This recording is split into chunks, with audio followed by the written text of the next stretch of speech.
Penyiapan data yang akurat perlu dilakukan pemangku kepentingan menyusul kelambanan vaksinasi terhadap 1,4 juta tenaga kesehatan yang disebabkan masalah pendataan dan akurasi data minim sebagai biang keladi persoalan.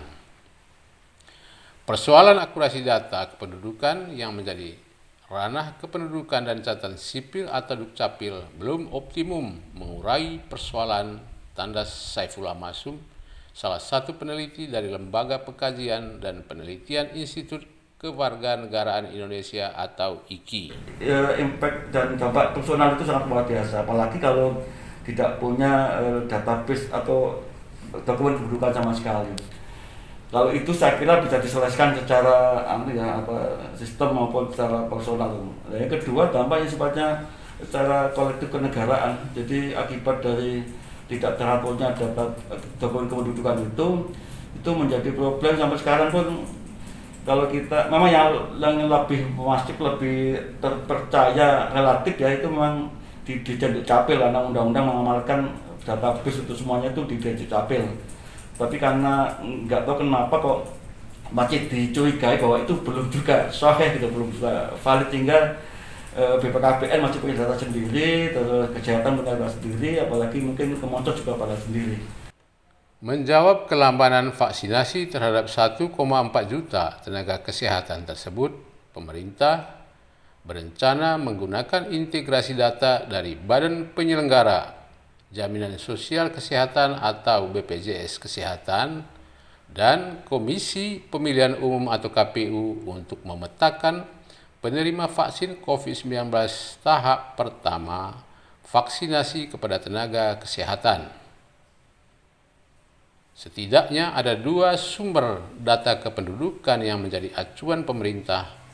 Artinya tidak ada satupun lembaga tunggal yang menjadi sumber data paling valid, dan hal ini menurut Saifullah Masum memotret kebijakan politik negara terhadap data warga negara tidak serius digarap.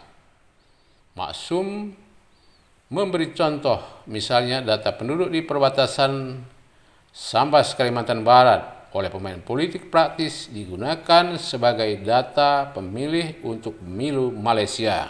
Data atau pidana atau untuk menculasi kondisi itu, termasuk para pelaku-pelaku politik praktis yang diuntungkan dengan tidak rapinya database, misalnya untuk data pemilih, terus di daerah perbatasan. Itu saya pernah dengan kawan-kawan itu di Sambas itu menemukan fakta dari laporan para camat yang kita ketemu itu, memang sesekali kita digunakan oleh pihak Malaysia untuk jadikan pemilih di sana. Selain data warga Sambas Kalimantan Barat, Masum menyebut contoh berdasarkan neraca wilayah dan analisis statistik pada Biro Pusat Statistik Kabupaten Bogor. Angka terakhir jumlah penduduk Kabupaten Bogor pada tahun 2019 mencapai 5.965.410 jiwa dan 11 ribuan diantaranya difasilitasi Institut Kewarganegaraan Indonesia untuk memperoleh kartu tanda penduduk. Mereka tinggal tidak jauh dari Istana Bogor.